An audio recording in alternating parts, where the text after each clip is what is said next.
Last time हम लोगों ने हेरिडिटी एंड इवोल्यूशन में आई थिंक मेंडेलियन थ्योरी किया था। कैन एनीवन टेल मी कि कहाँ तक कितना पोर्शन हमने किया था?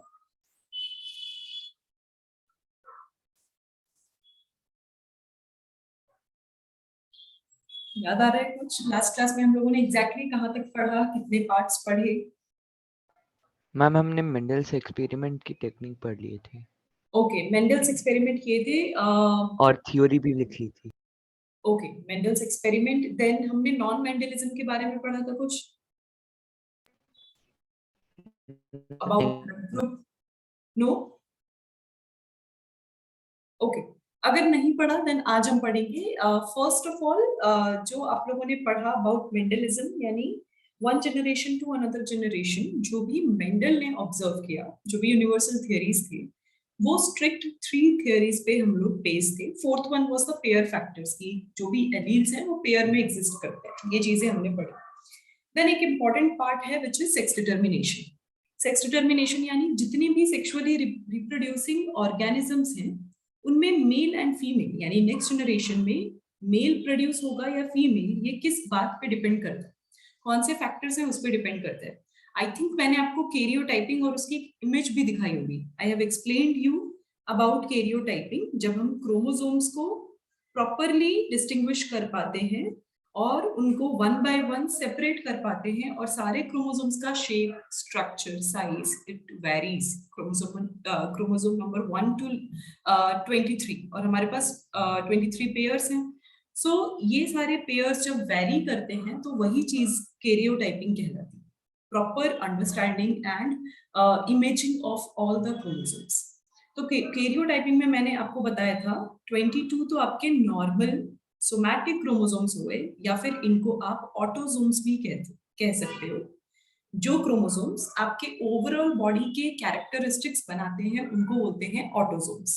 तो ये क्या होगा? आपकी बॉडी के characteristics, like type of your hair, colour of your eye, skin colour, height, और मेटाबॉलिज्म रेट मे बी, और ड्रग मेटाबॉलिज्म कैसे करवा सकती है हमारी बॉडी, वो सारी चीजें, plus few other basic characteristics. कुछ लोग हेरिडिटरी कोई स्पेशल डिजीज या फिर कोई डिसऑर्डर भी लेकर आते हैं, तो वो इन्हीं 22 क्रोमोसोम्स में प्रेजेंट होता है, उन्हीं के जो जीन्स होंगे उनमें प्रेजेंट होगा।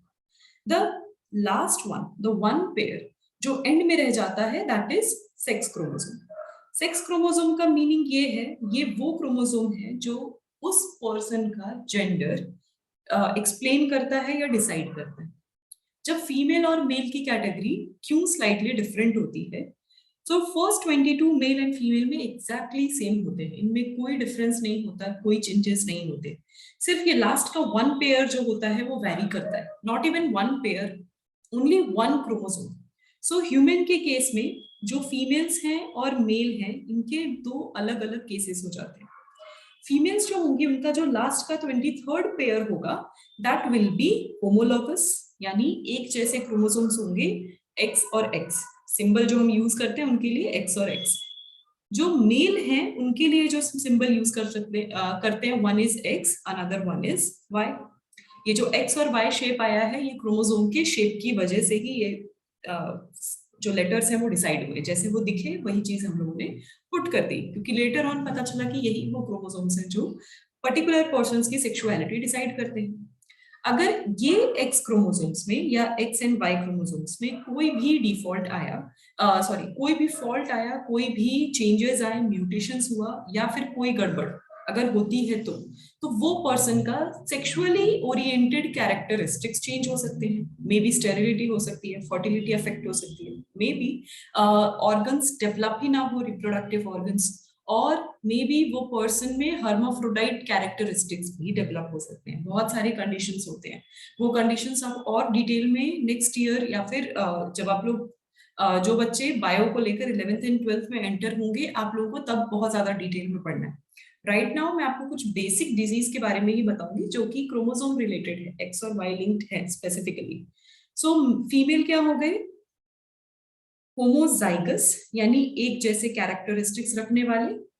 मेल हो गए हेटेरोजाइगस, यानी इनके दोनों क्रोमोसोम्स, जो पेयर ऑफ क्रोमोसोम्स है, वो कंप्लीटली डिफरेंट है, सो दैट इज हेटेरोजाइगस। ये दो कंडीशन हो गई मेल और फीमेल की। I told you last time कि आज का टॉपिक ये वाला थोड़ा सा इंपॉर्टेंट ये होगा to give you one important answer. Everyone must have heard about the social cause, male female foeticide के बारे में सबने सुना है। ऐसा होता है because there are many areas जहाँ पे फीमेल चाइल्ड को एक्सेप्ट नहीं किया जाता। देर आर मेनी थिंग्स जहाँ पे फीमेल रिलेटेड क्राइम्स भी सबसे ज्यादा होते हैं। बहुत सारे एरियाज है, not only in our country, world wide, हर जगह। Majority of the time people के लोगों के पास प्रॉपर अंडरस्टैंडिंग नहीं होता है। They are not educated, of course they are not educated, not well aware, तभी वो ये इस टाइप का बिहेवियर रखते हैं या कंजर्वेटिव माइंडसेट रखते हैं। अब अगर ऐसा होता है तो मोस्टली कहा अब तक मींस कई सालों तक ऐसा फीमेल्स के साथ मींस उनको एलिगेशन या उन पे ब्लेम लगते थे कि if they are not able to bring a male child, अगर वो मेल चाइल्ड नहीं ला पा रही है, सिर्फ गर्ल चाइल्ड ही ला रही है, it is a mistake of a female. ऐसा सुना है मोस्टली सीरियल्स में, मूवीज में, कोई डॉक्यूमेंट्री में जरूर देखा होगा, या अपने आसपास अभी भी गाँव वगैरह में सुनते ही होंगे मोस्टली। तो ये जो चीजें हैं, so here is answer in front of you कि नेक्स्ट जनरेशन में मेल होगा या फीमेल, इसका आंसर मेल गैमेट के पास होता है, ना कि फीमेल गैमेट के पास, क्योंकि फीमेल के पास दोनों ही एक्स क्रोमोसोम्स हैं। इट मींस कि उनके पास होमोजाइगस कंडीशन है। तो अब मेंडल का लॉ याद करो, कौन सा वाला लॉ?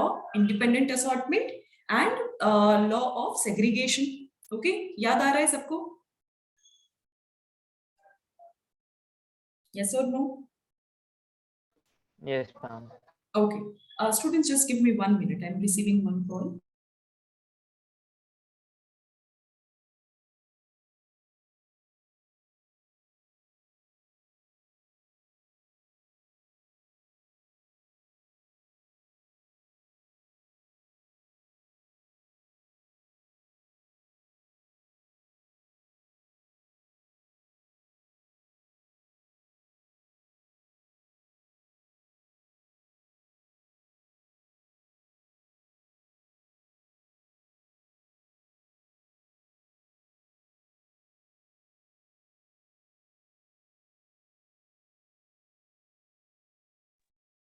ओके, सो इंडिपेंडेंट असॉर्टमेंट के टाइम पे क्या चीज हुई? अगर मियोसिस हो रहा है, प्लस लास्ट क्लास में आप लोगों ने already mitosis, meiosis, cell division देखा, तो अगर इन क्रोमोसोम्स के बीच में क्रॉसिंग ओवर भी होता है, इन केस कितने भी वेरिएशंस ले आओ, एक्स एक्स और एक्स वाई हमेशा सेपरेट ही रहेंगे। मियोसिस हो रहा है तो ये क्रोमोसोम अलग सेपरेट हो जाएगा, ये क्रोमोसोम अलग, सिमिलरली इन ये दोनों भी ऐसे ही होंगे। तो अगर ये डिफरेंट डिफरेंट लोकेशंस या कंप्लीटली इंडिपेंडेंट अलग गैमेट बना रहे हैं, तो फीमेल का जितने बार भी मियोसिस होगा उनके सारे गैमेट्स क्या होंगे? सेम होंगे। तो फीमेल का gametic condition is also homogametic and male का होगा हेटेरोगैमेटिक। यस, हम आपने ग्रुप में 2 लिंक दे रखी है, तो वो दूसरे वाले लिंक पे मैं ट्राई कर रहा था, तो इसीलिए आप जस्ट पहले वाला बता सकते कि आपने पहले क्या बताया था? ओके बच्चे, जस्ट स्टार्ट किया है हम लोगों ने, जस्ट स्टार्ट किया है मेल एंड फीमेल तो उससे पहले क्रोमोसोम्स के कुछ नहीं बारे ना? में। No no, nothing, I was just explaining, थोड़ा सा लास्ट का रिकैप किया एंड हमने स्टार्ट किया। मैम वो सेकंड वाली लिंक फिर किसके लिए है? बच्चे एक्चुअली क्या होता है, एक क्लास ना बहुत ज्यादा लंबी हो जाती है और लिंक जो यूट्यूब लिंक बनता है उसको डाउनलोड करना, बनाना, कन्वर्ट करना थोड़ा मुश्किल हो जाता है। सो कोई भी क्लास ओके, होती है मैं 2 पार्ट्स में डिवाइड करती हूँ, हाफ एन आवर का सेगमेंट होता है। तो ये श्योर मैम, फर्स्ट, श्योर। जो फर्स्ट लिंक होगा उसको आप पहले क्लिक करो। सेकंड लिंक जो होगा वो हाफ एन आवर के बाद, मैं ही आपको बताऊंगी कब करना है, देन आपको स्विच बैक करना है उस पर। ओके मैम, ठीक है, thank you ma'am. Okay, yes. So karyotyping से आपको ये पता चला कि सेक्स क्रोमोसोम्स डिफरेंट हैं। जब ये पता चल गया तब आपको पता चला कि मेल एंड फीमेल के क्रोमोसोम्स वैरी करते हैं। फीमेल के पास होमोजाइगस यानी 2 एक्स क्रोमोसोम्स आ रहे हैं, मेल के पास हेटेरोजाइगस कंडीशन यानी 1 एक्स और 1 वाई आ रहे हैं। सो यानी नेक्स्ट जनरेशन में कौन सा जेंडर होगा उसका अथॉरिटी या फिर उसका डिसीजन किसके पास होता है? मेल क्रोमोसोम के पास होता है। तो अगर फीमेल क्रोमोसोम से मेल का एक्स क्रोमोसोम अगर कंबाइन हुआ तो आपको क्या मिलेगा नेक्स्ट जनरेशन में? Again female. और अगर वाई क्रोमोसोम कंबाइन होता है तो male. So therefore next generation में हमेशा 50-50% चांस होता है for producing male, either male और फीमेल। इतनी बात समझ में आई सबको? सेक्स डिटर्मिनेशन में एग्जैक्टली क्या हो रहा है?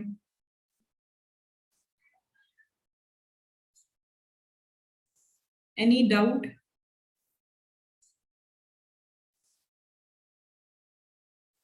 मैं आपको लिख के भी बता रही हूँ No. कि एग्जैक्टली यहाँ पे क्या होगा।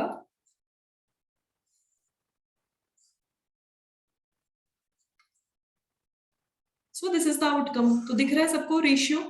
लास्ट क्लास में फिनोटिपिक एंड जीनोटिपिक रेशियो किया था ना हमने, तो यहाँ पे अब देख लो 50% चांस है किसी भी चीज के, इधर मेल और फीमेल के। तो ये जो 50% चांस है, ये प्रोबेबिलिटी किस पे डिपेंड करती है? मियोसिस पे। ये मियोसिस किन में होता है? Only in the gametes.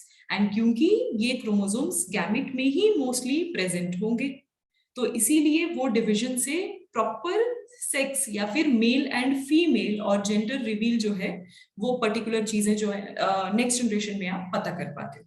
So keyword जो आज की इस पूरे सेक्शन का है, दैट इज स्टेरियोटाइपिंग। ये आप हमेशा ध्यान रखना। ऑटोसोम्स किसको बोलते हैं? सेक्स क्रोमोसोम्स के अलावा जो भी क्रोमोसोम्स है, यानी 22, हमारे पास 23 पेयर्स हैं, तो 22 पेयर्स हमारे पास ऑटोसोम्स है एंड 1 पेयर हमारे पास सेक्स क्रोमोसोम है। उन ऑटोसोम्स में आपके प्रॉपर कैरेक्टरिस्टिक्स यानी rest of the body characteristics होता है, जिसमें कि आपके internal organs, external feature, morphological characteristics, ये सारी चीजें आती है। एक्स और वाई क्रोमोसोम्स जो है, उनमें आपका बेसिक जेंडर जो भी कैरेक्टरिस्टिक्स है, सेकेंडरी सेक्सुअल कैरेक्टरिस्टिक्स जिनको बोलते हैं, जो रिप्रोडक्शन के टाइम पे भी हमने देखा था, तो ये सारी चीजें जो होती हैं वो आती हैं because of the X and Y chromosomes. Then दूसरा कीवर्ड जो आपको ध्यान रखना है, homozygous, heterozygous and homogametic, heterogametic. Homo कहीं भी आएगा इट मींस सेम, हेटेरो कहीं भी आएगा इट मींस डिफरेंट। ओके, इतनी बात सबको समझ में आ गई?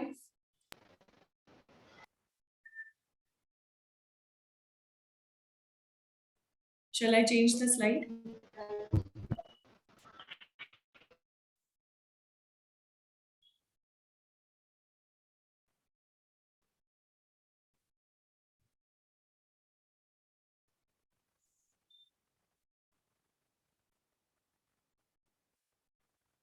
Okay, शुभम का क्वेश्चन है, sometime there is no beard और एनी कैरेक्टर्स इन मेल्स। ऐसा इसलिए होता है, रीजन मे बी दैट कुछ चीजें तो लेटेंट इफेक्ट की वजह से होती हैं, because secondary sexual characteristics very कर सकता है पर्सन टू पर्सन। किसी में जल्दी वो अपीयर हो जाता है, किसी में लेट अपीयर होता है। पहला तो ये होगा। दूसरा चीज ये होगा, may be that persons meiosis जो हुआ था, एक्स और वाई का सेपरेशन, मे बी वो प्रॉपरली नहीं हो पाया। मीन्स जो गैमीट फ्यूज हुए, कोई ना कोई स्टेरिलिटी या प्रॉब्लम्स, या तो ये क्रोमोसोम होगा उनके पास, ये कैटेगरी होगा, नहीं तो ये कैटेगरी होगा, इनकी वजह से उनके जो सेक्सुअल कैरेक्टरिस्टिक्स है, स्पेशली रिप्रोडक्टिव ऑर्गन्स, और उसकी वजह से बॉडी के फीचर्स जो होते हैं वो हाईली ड्रास्टिकली चेंज हो जाते हैं। इनके बारे में हम डिटेल लेटर हायर स्टैंडर्ड्स में पढ़ेंगे कि एग्जैक्टली ऐसे कैरेक्टरिस्टिक्स जो होते हैं उनकी वजह से एग्जैक्टली क्या इम्पैक्ट होता है। प्लस मैं आपको एंड ऑफ द सेशन एक होमवर्क देने वाली हूँ, तो आपको वो 2 वर्ड्स का मीनिंग जरूर ढूंढ के लाना है। उस टाइम पे भी आपको बेसिक आंसर मिल जाएगा। Okay, shall I change the slide now?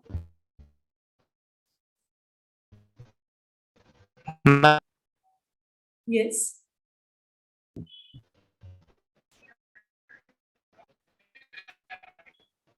भव्य आपकी आवाज नहीं आ रही है, can you repeat?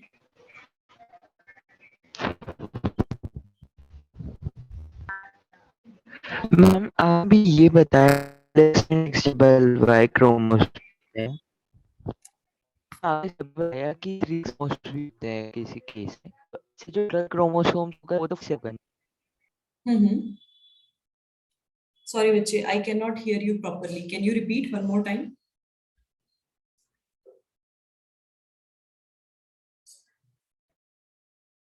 Maybe you can write.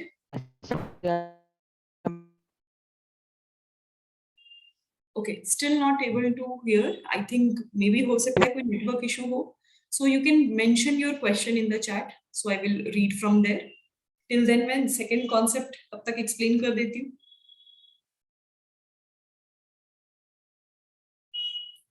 Okay. Sex chromosomes और sex determination in male and female among population, ये समझने के बाद नेक्स्ट पार्ट जो आपको बताना है कि लास्ट क्लास में आई थिंक किसी बच्चे ने पूछा था मुझसे, ये तो मेंडल की जो थ्योरीज है, क्या इनके अलावा कोई और थ्योरीज भी एग्जिस्ट करती हैं? क्या कोई और चीज भी एग्जिस्ट करती है इन द पॉपुलेशन या जेनेटिकली जो हम अभी भी एक्सपीरियंस करते हैं? That is yes, non Mendelism. यानी मेंडल के जो 4 कैरेक्टरिस्टिक्स आपने लास्ट टाइम पढ़े थे, विच वाज पेयर्ड फैक्टर्स, कि एलील्स पेयर में रहते हैं, law of dominance, then law of segregation, then independent assortment. ये चीजें आप लोगों ने 4 पार्ट्स जो मेंडल के अंदर था, ये चीजें आपने देखी। इनके अलावा भी कुछ कैरेक्टरिस्टिक्स होते हैं, यानी कुछ कैरेक्टर्स ऐसे हैं जो पेयर में तो प्रेजेंट रहते हैं बट स्टिल वो अलग तरीके से अपने कैरेक्टरिस्टिक्स को शो करते हैं, यानी डोमिनेंस या रेसेसिवनेस ये सारी चीजें नहीं होती है। एक बहुत ही इंपॉर्टेंट चीज है विच इज कोडोमिनेंस, कि दोनों ही साथ में मिलेंगे, और इनकम्प्लीट डोमिनेंस, कि किसी का भी प्रॉपर डोमिनेंस या होलसम एक चीज की कैरेक्टरिस्टिक्स आपको नहीं दिख रही है, तो अगर ऐसा कुछ हुआ तो उसको बोलेंगे इनकम्प्लीट डोमिनेंस। ये 2 टाइप के कैरेक्टरिस्टिक्स भी आपको देखने को मिलते हैं किसी न किसी पॉपुलेशन में। इसका बहुत इंपॉर्टेंट और अच्छा एग्जाम्पल है ब्लड ग्रुप।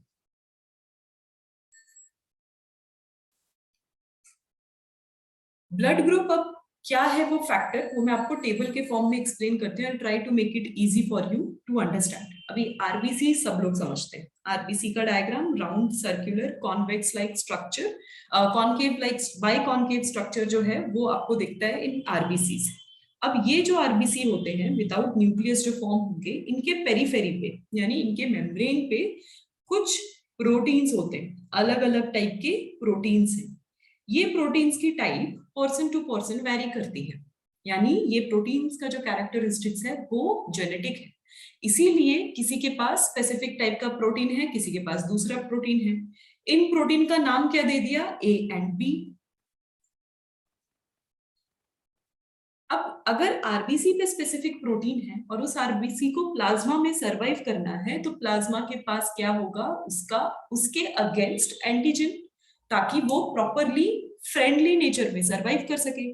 तो जब भी कोई भी प्रोटीन आता है, कोई भी फॉरेन पार्टिकल इन्वेड करता है, तो उसका एग्जैक्ट ऑपोजिट चीज बनती है, ताकि उसके रिएक्शंस को आप लॉक कर सको। और रिएक्शन नहीं होगा तो कोई हार्म एक दूसरे को नहीं पहुंचा पाएगा। तो अगर मैं प्रोटीन की बात करूं, आरबीसी के ऊपर प्रोटीन, या फिर उसको मैं एंटीबॉडी भी बोल सकती हूँ, तो प्लाज्मा में क्या प्रेजेंट होगा? उसका एंटीजन प्रेजेंट होगा। तो अगर ए है प्रोटीन ऑन आरबीसी, तो प्लाज्मा क्या होगा? प्लाज्मा पे एंटीजन बी, और अगर बी है तो प्लाज्मा में कौन सा एंटीजन होगा? ए। बट ऐसे भी आरबीसीज मिले हैं जिनके पास ए एंड बी दोनों ही प्रॉपर हार्मनी के साथ प्रेजेंट होते हैं ऑन आरबीसीज। तो ऐसे केस में उस पर्सन के पास कोई भी टाइप का एंटीजन प्रेजेंट नहीं होता। देन अगेन ऐसे भी आरबीसीज हैं जिसमें कोई भी एंटीबॉडीज आपको नहीं मिलेंगे, कोई भी प्रोटीन आपको नहीं मिलेगा। इसीलिए हम उसको ओ बोलते हैं, because O means actually zero, which signifies nil, कोई भी प्रोटीन प्रेजेंट नहीं है। सो ऐसी कंडीशन में उनके प्लाज्मा में दोनों ही एंटीजेंस प्रेजेंट होता है। इन केस फॉरेन इन्वेजन हो गया तो वो नेचुरली बॉडी ने वो कैरेक्टरिस्टिक्स अडॉप्ट किए हैं। प्लस कुछ ऐसे कैरेक्टरिस्टिक्स हैं हमारे आरबीसीज पे कि ये ए और बी टाइप के प्रोटीन के साथ साथ एक और प्रोटीन प्रेजेंट होता है which is known as Rh. Rh मतलब रीसस। इसका मीनिंग जो है दैट इज रीसस। ये रीसस जो है स्पीशीज का नाम है विच इज मंकी स्पीशीज। तो रीसस मंकी एक टाइप होते हैं, उनके आरबीसीज में भी एग्जैक्टली वही प्रोटीन है जो हमारे पास है, और हमारे पॉपुलेशन में ये प्रोटीन प्रेजेंट होता है। तो जिनके पास प्रेजेंट होता है उनको बोलेंगे पॉजिटिव, जिनके पास प्रेजेंट होता है उनको बोलेंगे नेगेटिव। इसीलिए आपको पॉजिटिव और नेगेटिव कैरेक्टरिस्टिक्स दिखते हैं, तो इसीलिए blood group positive and negative होता है। तो टोटल जो टाइप होते हैं ब्लड ग्रुप के, आरएच की वजह से 8 टाइप के हो गए, प्रोटीन की वजह से 4 टाइप, और एक दूसरा आरएच प्रोटीन ऐड हो गया तो उसकी वजह से आपको मिलेगा 8 टाइप। तो imagine this is A and B, red dots जो हैं, और जो ब्लैक डॉट्स में लगा रही हूं that is nothing but the RH. अब इसका मल्टीपल अलील से क्या रिलेशन है वो बता रही हूं। अगर ए एंड बी है इंडिविजुअल पर्सन के पास, मींस उनके पास ऐसा जीन है जो ए कैरी करता है और उसका जो पेयर्ड अलील है वो भी ए कैरी कर रहा है, तो वो पर्सन के पास कौन सा कैरेक्टरिस्टिक्स हुआ? ऑफ कोर्स वो पर्सन का ब्लड ग्रुप ए होगा, that is common. A dominance means दोनों ही होमोजाइगस कंडीशन में हो गए तो वो डोमिनेंट होगा। अगर किसी पर्सन का ब्लड ग्रुप ए है, मींस एक पेयर ए है और दूसरे के पास कुछ भी नहीं है, तो ऑफ कोर्स जिनके पास कुछ नहीं है उनके पास शो करने के लिए कोई कैरेक्टरिस्टिक्स नहीं है, तो वो पर्सन अगेन ए होगा। बट अगर किसी पर्सन के पास ए है एक जीन में और दूसरे पेयर में, दूसरे एलील में बी है, तो उन दोनों का साथ में अपीयर हो रहा है, यानी यहाँ पे को डोमिनेंस या इनकम्प्लीट डोमिनेंस का कैरेक्टरिस्टिक्स आपको देखने को मिल रहा है, जो जनरेशन टू जनरेशन भी चल सकता है। तो ये कुछ चीजों की वजह से क्या साबित हुआ कि सिर्फ प्योर डोमिनेंस या प्योर रेसेसिव नेचर ही नहीं, उनके बीच का को डोमिनेंस या इनकम्प्लीट डोमिनेंस भी एग्जिस्ट करता है इन पॉपुलेशन। इसका एक और बहुत अच्छा एग्जांपल है ब्लड ग्रुप के अलावा, एक और एग्जांपल है, second example is skin colour.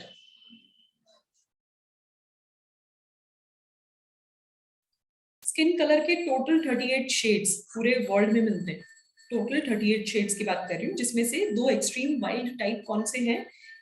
इस मींस एक बॉर्डर पे आपको व्हाइट, जो हम व्हाइट पीपल बोलते हैं, that is one colour, and दूसरा बॉर्डर है ब्लैक और नीग्रोस।